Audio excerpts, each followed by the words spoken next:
Okay, good morning everybody. I've had some requests to video and highlight some of the things that I'm doing with my sump to show, I guess, the basic operation. So bear with me while I try and explain all of this. What you're looking at here is the CPR overflow. This is a model 202, I believe, if I can remember correctly. And it's so called because it has two 1-inch drains. Right, so that would be the 202, and here you see the Tom's Aqualifter pump, which I will explain in a minute.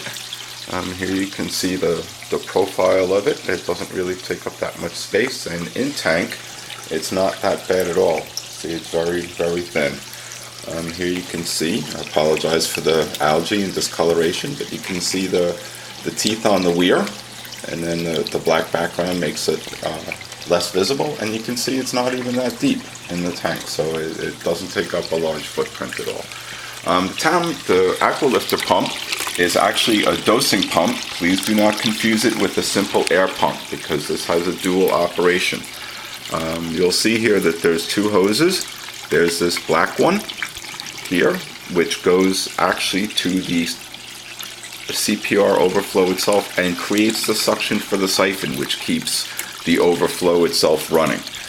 The other blue tube is the discharge from that, so it will suck up any air and also water and discharge it, and you want to put that back either into the tank or into the sump or wherever you'd like, because it will spit water and air, as you'll see here.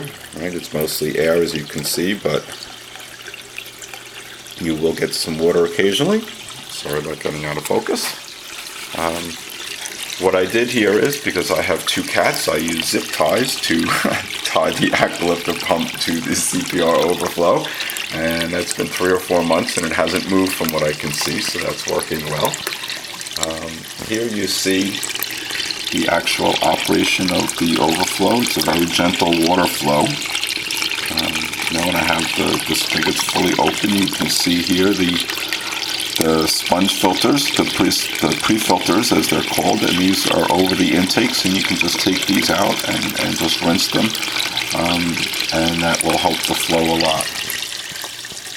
Okay, so here you see these are the bulkheads that come with the unit, and that's how you would attach your intake hoses to connect to the sump. So you can see the water here. It doesn't fill up the box at all, but if you were to reduce the flow to the pump and different things like that, or clog the weir, you would see this back up. Or when these sponges get dirty, you'll see the water level rise, and that's a good indicator to know that something, needs some maintenance. Oops, sorry about that. Here you can see where I connected, I used some regular PVC tubing. I did not glue this, that's just slip. And here I have these gate valves to help me control, how much the siphons are open, to help control noise if I so desire, or to shut them off for maintenance. And here you can see I used zip ties again, and what that does is that will simply support the weight. If myself or the cats ever grab onto this and give it a good yank, and it will keep the slip-on from coming out, and that also has worked well. Here you see I'm basically just using more PVC, so the gate valve was threaded, and then this is slip. And then here, right, I'm just connecting, your basic gray flex hose. There's better options to do this, but this is what I used. And you can see here that that's just slip over. It's a really tight fit. You can see here where it bulges out, where it's actually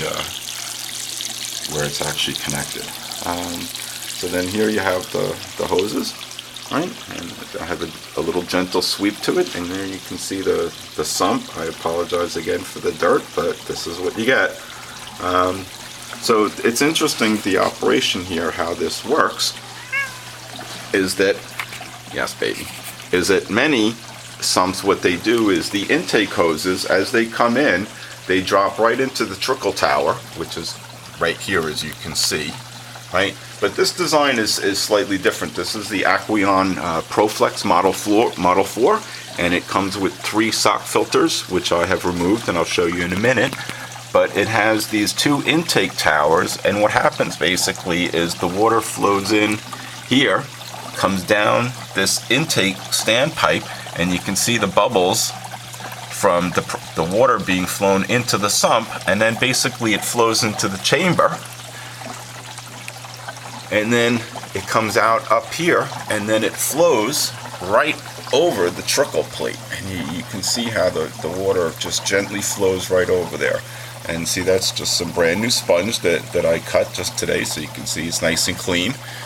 When that gets dirty, it's just time to replace it. And here you see a reflection of my cat going nuts here for her attention.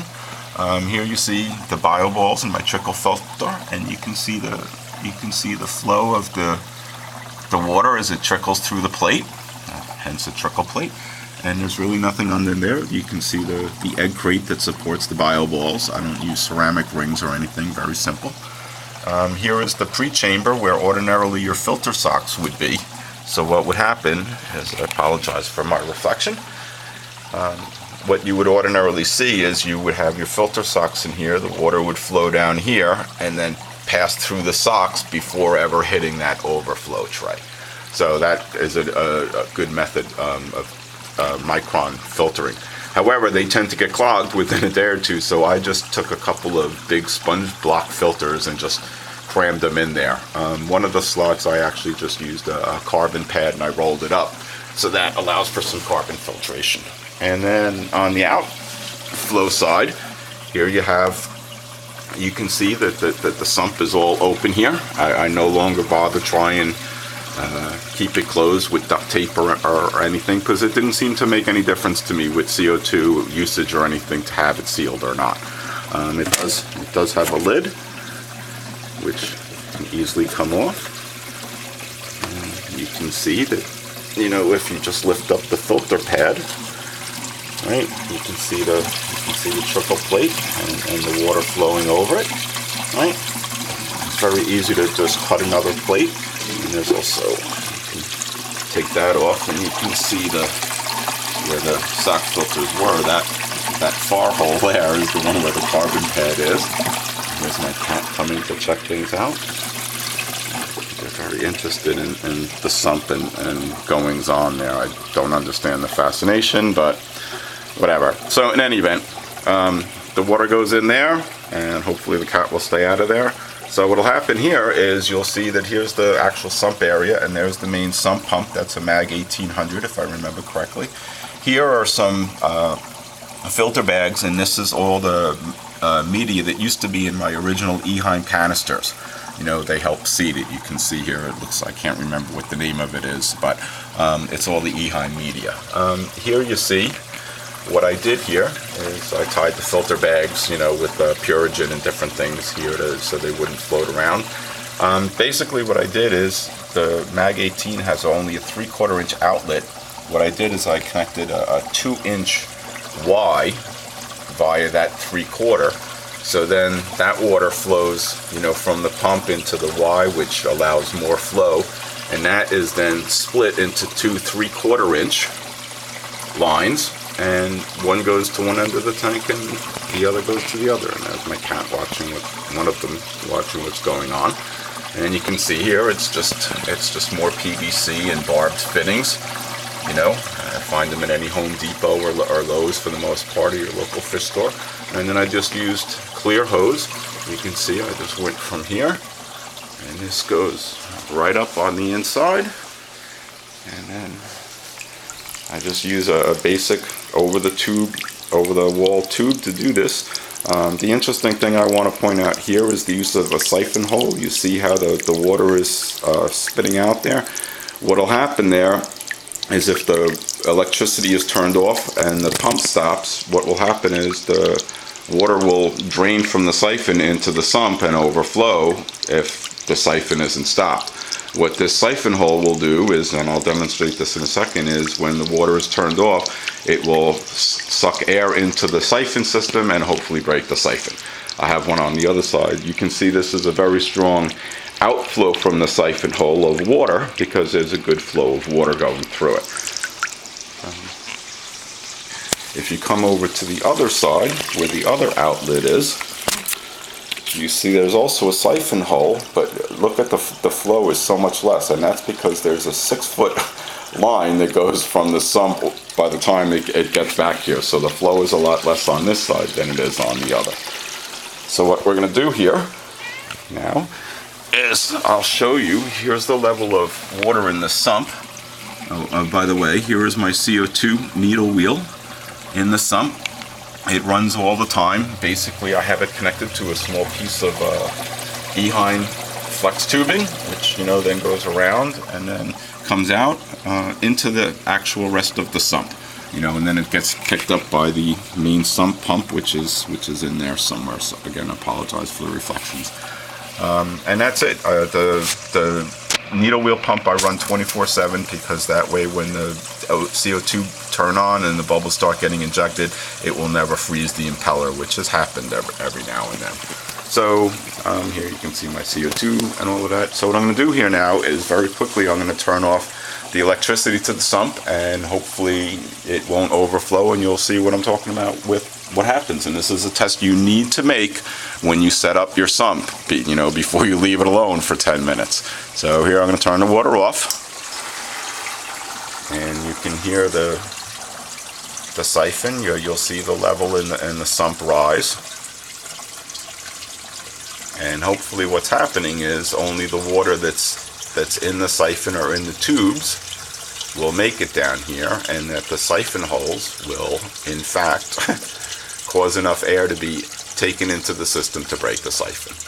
You can see that the water level is slowing. It's not rushing in there, so that's a good sign. Let's go up and take a look at the siphons and see what's happening there.